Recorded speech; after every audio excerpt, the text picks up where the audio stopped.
नमस्कार दोस्तों, मेरा नाम है सूरज। स्वागत करता हूं आप सभी का आज की इस वीडियो में। तो दोस्तों, कल सीटेट का रिजल्ट आ गया और उसके बाद से ही बहुत सारे बच्चों के सवाल भी आने शुरू हो गए। इसमें जो सबसे महत्वपूर्ण सवाल था वो ये था कि सर, हमारा जो रिजल्ट आया है इसमें जो हमारे मार्क्स हैं इसमें हमें डिफरेंस देखने को मिल रहा है। डिफरेंस का मतलब पहले जो ऑफिशियल आंसर की आई थी उसमें हमारे कुछ और मार्क्स बन रहे थे, अब हमारे कुछ और मार्क्स बन रहे हैं। तो बच्चे कह रहे हैं कि डिफरेंस आ रहा है, कुछ तो ये भी कह रहे हैं कि 1-2 नंबर का डिफरेंस है और कुछ तो ये भी कह रहे हैं कि 7-8 नंबर का डिफरेंस है। तो 1-2 नंबर का डिफरेंस तो चलो ठीक है, हम ये सोच सकते हैं कि हाँ भाई, हो सकता है जो क्वेश्चन चैलेंज किए गए थे उनकी वजह से वो 1-2 नंबर का डिफरेंस हो, लेकिन 7-7 8-8 नंबर का डिफरेंस आ रहा है तो ऐसा कैसे हो सकता है। तो उन बच्चों से हमने बात भी की, समझा कि भाई मतलब ऐसा क्यों हो रहा है। तो कुछ बातें निकल के आई, तो सोचा कि भाई ये बात आप सबको पता होनी चाहिए कि भाई ऐसा क्यों हो रहा है कि भाई 7-7 8-8 नंबर का डिफरेंस हो जा रहा है, किसी का 1-2 नंबर का डिफरेंस हो रहा है। तो इस वीडियो में मैं आपको यही बात डिटेल में समझाऊंगा। वीडियो अच्छी लगेगी तो लाइक कर दीजिएगा और चैनल को सब्सक्राइब कर दीजिएगा। तो कल जो सीटेट का रिजल्ट आया था दोस्तों, आप सभी ने अपना रिजल्ट देख लिया होगा और अपने मार्क्स भी देख लिए होंगे, लेकिन आपने एक चीज देखी होगी कि जो ऑफिशियल आंसर की आई थी उस आंसर की में बहुत सारे क्वेश्चंस जो थे वो डाउटफुल थे, जिसको हमने चैलेंज भी किया था। तो एक प्रोबेबिलिटी जो बनती है कि भाई मतलब जो ये हमारे मार्क्स जो चेंज, मतलब मार्क्स में जो डिफरेंस आ रहा है, एक प्रोबेबिलिटी तो जो हमें दिख रही है वो हमें दिख रही है कि भाई हो सकता है कि रिवाइज्ड आंसर की है उसकी वजह से, है ना। ये हमें ऐसा एक लग रहा है, एक पॉसिबिलिटी तो ये है कि भाई रिवाइज आंसर की वजह से हमारे मार्क्स में डिफरेंस देखने को मिल रहा होगा 1-2 नंबर का। लेकिन दिक्कत ये है कि रिवाइज आंसर की अभी ऑफिशियली नहीं आई है, तो जब तक ऑफिशियल नहीं आ जाती ये क्लेम कर देना कि भाई रिवाइज आंसर की वजह से हुआ है, मेरे हिसाब से वो भी जल्दबाजी होगी। हालांकि ऐसा नहीं कि रिवाइज आंसर की नहीं आती है, रिजल्ट आने के 2-3 हफ्ते बाद आपको सीबीएसई की वेबसाइट पे रिवाइज आंसर की देखने को मिलेगी। तो जिन बच्चों के 1-2 नंबर का फर्क आ रहा है वो तो मान के चलिए हो सकता है रिवाइज आंसर की वजह से हो, ये अनुमान आप अभी लगा के चलिए। कंफर्मेशन जब रिवाइज आंसर की आएगी तभी होगा, ठीक है। तो एक तो रीजन ये हो सकता है, और अगर रिवाइज आंसर की वजह से डिफरेंस आ रहा है तो ये 1 से 2 नंबर का होगा, इससे ज्यादा नहीं होगा। इस बात को समझिए। सवाल यहाँ पे ये है कि जो बच्चे कह रहे हैं कि भाई 7-8 मार्क्स का डिफरेंस आ रहा है वो क्यों आ रहा है, इस बात को समझिए, ठीक है। आपके जो मतलब आपको जो रिजल्ट आया है ना, इसमें जो भी बच्चे कह रहे हैं कि हमारे मार्क्स में डिफरेंस है, देखिए मार्क्स में डिफरेंस 3 कारणों से ही हो सकता है। मैं सीटेट के केस में बता रहा हूं 3 कारणों से ही हो सकता है, और उसमें से फॉर श्योर 2 कारण हमें नजर आते हैं। एक बस प्रोबेबिलिटी, प्रोबेबिलिटी तो क्या मतलब ऑफिशियल क्योंकि कहा नहीं गया था तो हम उसको इंक्लूड नहीं करेंगे, इस पे मैं बात करूंगा।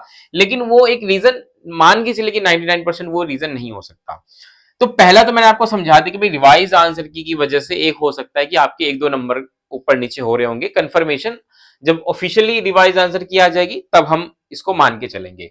दूसरा, जो बच्चे जिन्होंने अपनी ऑफिशियल आंसर की जब आई थी, फर्स्ट टाइम जो आई थी, उसमें जो बच्चों ने अपने मार्क्स मैच किए, तो हुआ क्या कि बच्चों ने गलत तरीके से अपने मार्क्स को मैच किया, ठीक है, रॉन्ग मैचिंग। अब क्या गलती की, ध्यान से सुनिए। क्वेश्चन नंबर 1 से लेकर के क्वेश्चन नंबर 90 तक तो कोई दिक्कत होती ही नहीं है किसी को भी, क्योंकि सीडीपी, मैथ्स, ईवीएस इस प्रकार से सेक्शंस होते हैं, ये सभी के लिए सेम होता है। तो क्वेश्चन नंबर 1 से लेकर के 90 इनमें कोई दिक्कत नहीं होती है। इसमें तो जो आपने मैच किया वो सही किया होगा। दिक्कत आती है क्वेश्चन नंबर 91 से लेकर क्वेश्चन नंबर 120 और क्वेश्चन नंबर 121 से लेकर क्वेश्चन नंबर 150, ठीक है। बच्चे सबसे ज्यादा गलती इनको मिलाने में करते हैं, और जब वो मैच करते हैं तो गलती कर देते हैं, और रिवाइज जब रिजल्ट आता है तो उनको लगता है यार हमारे मार्क्स में इतना चेंज क्यों आ गया, मतलब किसी के 7-8 नंबर बढ़े होंगे तो किसी के घटे होंगे। अब क्या गलती करते हैं इस बात को समझिए। जो आंसर की आती है ना, उसमें क्वेश्चन नंबर 1 से लेके क्वेश्चन नंबर 90 तो क्लियर होते हैं कि भाई ये सीडीपी, मैथ्स और ईवीएस इन 3 सेक्शन के लिए ये है। लेकिन जब बात आती है लैंग्वेज 1 की और लैंग्वेज 2 की, तो वहां दिक्कत हो जाती है। बहुत सारे बच्चे लैंग्वेज 1 हिंदी ऑप्ट करते हैं, तो बहुत सारे बच्चे लैंग्वेज 1 इंग्लिश ऑप्ट करते हैं। और अगर किसी ने हिंदी ऑप्ट किया लैंग्वेज 1 तो लैंग्वेज 2 में इंग्लिश ऑप्ट कर लेता है, या फिर इंग्लिश किया है तो हिंदी किया है। ये मैं मोस्ट ऑफ दी स्टूडेंट के लिए कह रहा हूं। इसके अलावा कोई थर्ड लैंग्वेज भी वो ऑप्ट करते होंगे, जो भी उन जिस लैंग्वेज को जानते होंगे।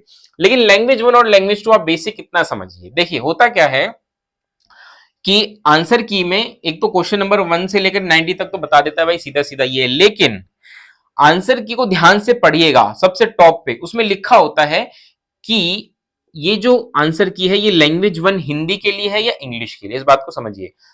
अगर वहां पे लिखा है लैंग्वेज वन हिंदी है, तो इसका मतलब ये है कि शुरू के जो क्वेश्चन नंबर 91 से लेकर के 120 हैं, वो उन बच्चों के लिए है जिन्होंने लैंग्वेज वन हिंदी लिया था। समझ गए आप?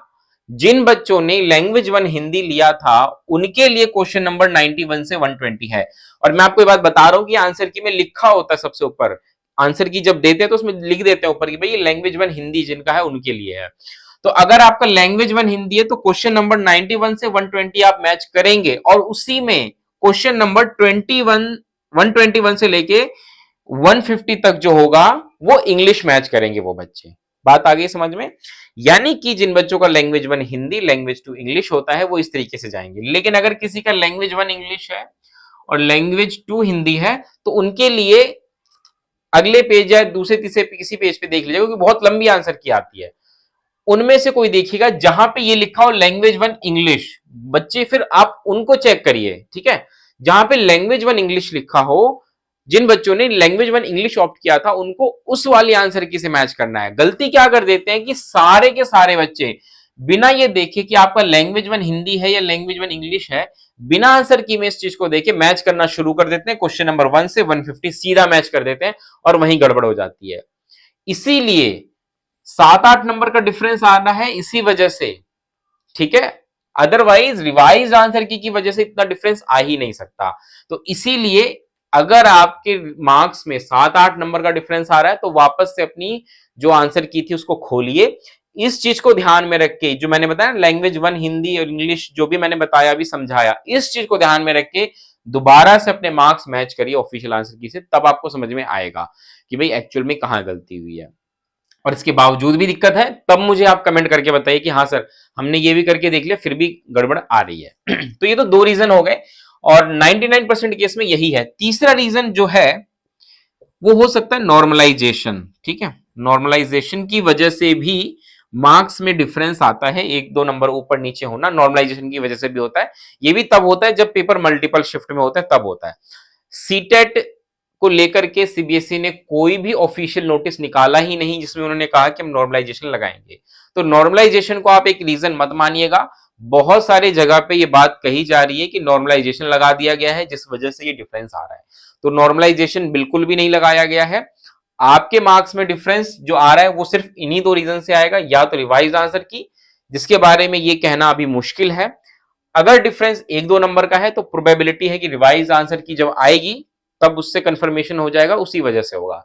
अदरवाइज डिफरेंस बहुत ज्यादा आ रहा है 7-8 नंबर का, तो आपकी तरफ से गलती है, आपने शायद आंसर की जो थी उससे ठीक से मैचिंग नहीं की थी। तो इस चीज को दोबारा करके फिर आप चेक करिए और फिर मुझे बताइए कमेंट सेक्शन में अगर अभी भी कोई दिक्कत आती है तो ये था पूरा जो बहुत ही इंपॉर्टेंट टॉपिक था। मुझे लग रहा था कि बहुत ज्यादा बच्चे परेशान हो रहे हैं इस चीज को लेकर के जिनके मार्क्स में डिफरेंस आ रहा है। तो फिलहाल इस वीडियो में इतना ही रखते हैं। वीडियो कैसी लगी बताइए, लाइक करिए, शेयर करिए। मिलेंगे अगली वीडियो में दोस्तों। इस वीडियो में इतना ही, तब तक के लिए नमस्कार, धन्यवाद।